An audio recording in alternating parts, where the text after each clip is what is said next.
Okay, welcome back. Boy, that was a short break, wasn't it? I'm still wearing the same clothes. Looks like I slept in my outfit. Actually, I didn't. I'm doing several clips at once, so don't worry about Dr. E. He's not homeless.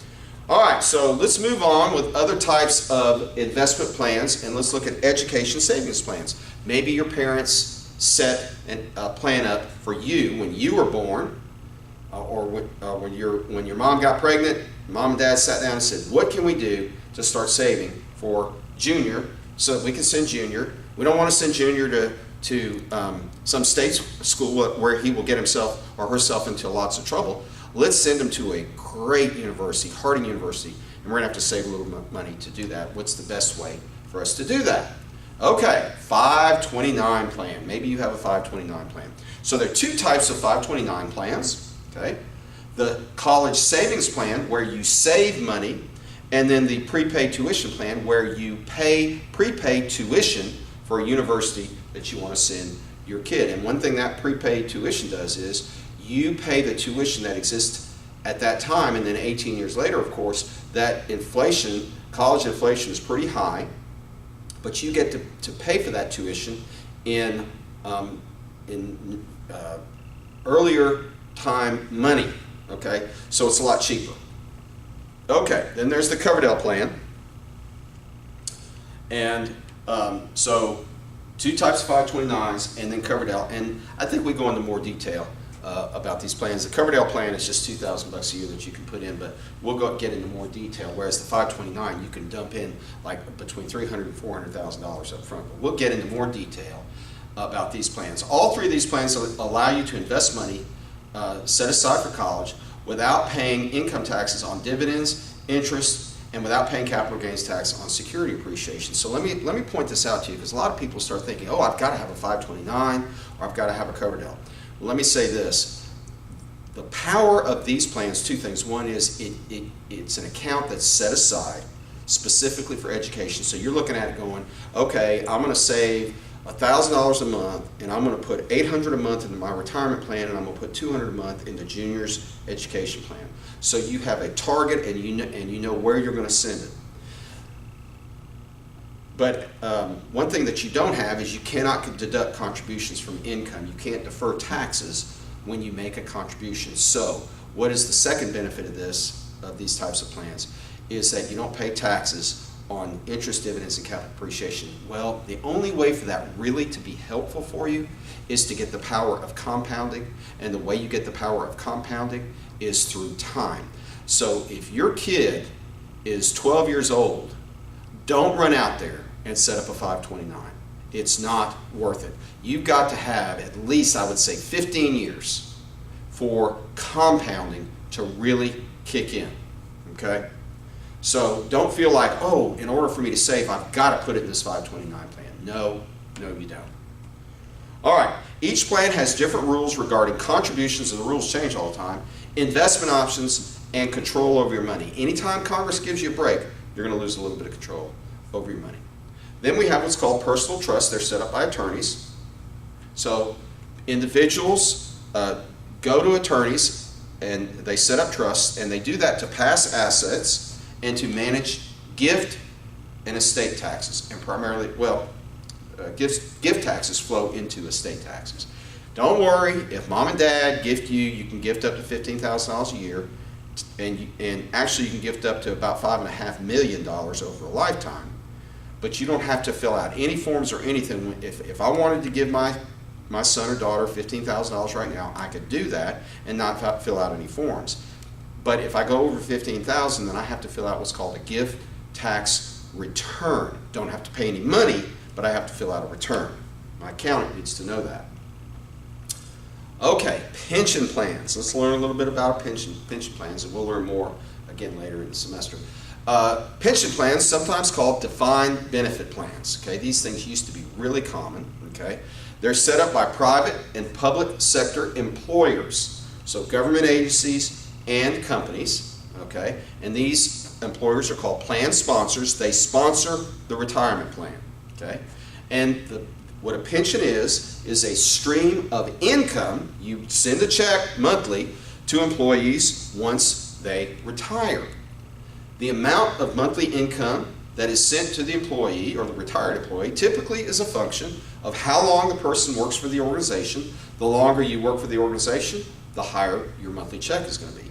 And what their compensation level was their last 5 working years. So the longer you work at the company and the more money you make, the higher your check is going to be. I'm going to check this video real quick just to make sure everything is recording. And we are recording. Everything's good. Okay. I've learned the hard way, you got to check it from time to time. All right. So with a pension plan or a defined benefit plan, the reason it's called defined benefit is because the employer defines how much the employee is going to receive each month once they retire. Defined benefit. Okay. The sponsor, the employer, is responsible to have money put into an account and invested to pay the retirement benefits. So the employer is making a promise to the employees and they're taking the risk. Okay? Governments, corporations, and nonprofits. Let's see, where are we? Did we skip something? Yeah, pension plan. Okay. So where am I going with this one? These are, okay. I don't know what happened. Looks like is this out of order? No, it's not out of order. Looks like we're missing our defined contribution plans, which are the 401k plans. So I guess this is the second type of retirement plan. You have your defined contribution plan, which is 401, 403b, 457. Defined contribution means that the employer agrees to set aside a certain amount that will go into an account. They don't guarantee the payment at the end. They guarantee how much they're going to put into the account along the way. Okay, so the risk of the investment of there being adequate amount of money for the beneficiary, the employee, the retired employee, the risk is on the employee, not on the employer. Whereas with a defined benefit plan, you're saying, hey, I'm going to pay you for the rest of your life. I'm going to pay you $1,000 a month. You better have enough money invested if you're the employer. For a defined contribution plan, you're saying, I'm going to put in $200 a month into that account for you. Now, what's in at the end when you retire, that's not on me. Okay. Other types of investors: governments, corporations, nonprofits. These organizations often have cash that exceeds current obligations. Okay. They invest the funds in order to earn a higher rate of return. You can either leave it in your checking account and earn basically nothing, or you can invest it. Nonprofit organizations like universities, hospitals, art centers, symphonies, repertory theaters, churches, and charitable organizations often set up endowments to get people to give money. Okay? These enable individuals to deduct contributions. Hey, you put money, you give money to your church, you can deduct it. So if you give $1 and you're in the 30% bracket, it only costs you 70 cents. Okay? So this lowers the donor's taxes, and they earn attractive rates of return because the contributions are then invested on behalf of the organization. Okay? So you're starting to get a taste of what it's like to be an adult. All right, let's see where we are. Let's see how we got two more. Yeah, two more. So financial assets, types of investments. Well, we have financial assets. These are securities, treasury bills, CDs, money market funds, stocks, bonds, mutual funds, options, futures, etc. Oh no, sorry, etc. is not a type of security. All right, and then we have non-financial or real assets. So we have financial assets, which you cannot hold in your hand, they're not tangible, and then you have real assets. Okay, and these are tangible items like real estate, equipment, commodities. Well, what is in the commodities sector? Well, you have energy, you have precious metals, you have industrial metals like copper and nickel, zinc, things like that, and you have agriculture. So all these are different areas under commodities like grains, fruit, and protein. What are proteins? Poultry and beef and pork. Okay, these are all agricultural commodities. Okay, then you have art, you have wine. I guess in the church you can invest in wine, you just can't consume it.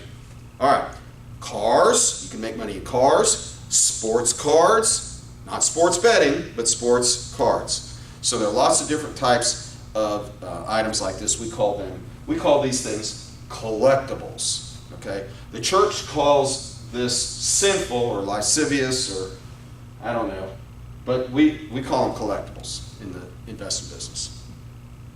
All right, so when choosing what investments to make, inflation can be a very critical factor, okay, in choosing between financial assets and non-financial assets or real assets, okay. A low inflation environment is favorable for financial assets. Well, the stock market has been great since 1983, and I'm going to show you a chart that's going to really freak you out, okay. It's going to impress you. A high inflation environment is favorable for real assets. So generally speaking, if inflation is running high, then that's good for real estate and that's good for commodities and other collectibles. If inflation is running low, now you can make money in real estate when inflation is low, but you have to be very picky about which markets you're in. But a low inflation environment is very good for stocks and bonds. All right, so let's look at that chart. So it's no coincidence that the stock and bond markets have trended up since 1980, okay? While, so this is the stock market going up, okay? So we got since the early 80s, okay? So we have a little, kind of a flat thing here, and then all of a sudden, boom, goes straight up, and this is inflation. And at the same time this turns up, this turns down. No coincidence. This did not turn down because of this. This was not the cause. This was the effect. This is the consequence. This is the response. This goes down, and that contributes to this going up. Who can we thank for low inflation? Ronald Reagan and Paul Volcker. Look it up. Paul Volcker was the chairman of the Federal Reserve Board, and he squeezed inflation out of our system. Okay, inflation goes down, and the market goes up. Now, inflation jumped up here. Let's see, and it jumps here, and look, we have a big correction in the stock market. Then inflation drops down, and the market takes off again. Inflation comes back up, and we have a market that flattens out and goes down a little bit. Inflation goes back down, market goes back up. Inflation jumps up, the market goes down. Inflation goes down, the market goes back up. Okay? So let's watch out for this inflation rate over here. But this is the inflation in 2007. So this is a bit of an older chart. But what I want you to see is that when inflation goes down, interest rates go down. Okay? And when interest rates go down, the stock prices and stock multiples go up. And we talk about that in ManFin. So if you didn't have me for ManFin, you better get this relationship in your brain right now, because I'm going to hammer you on this all semester long. The relationship between interest rates and stock prices and stock multiples. So what's been happening for the last 6 or 7 months? Interest rates started going up, and the stock market was going straight up and then now has plateaued. Why? Because interest rates have been going up.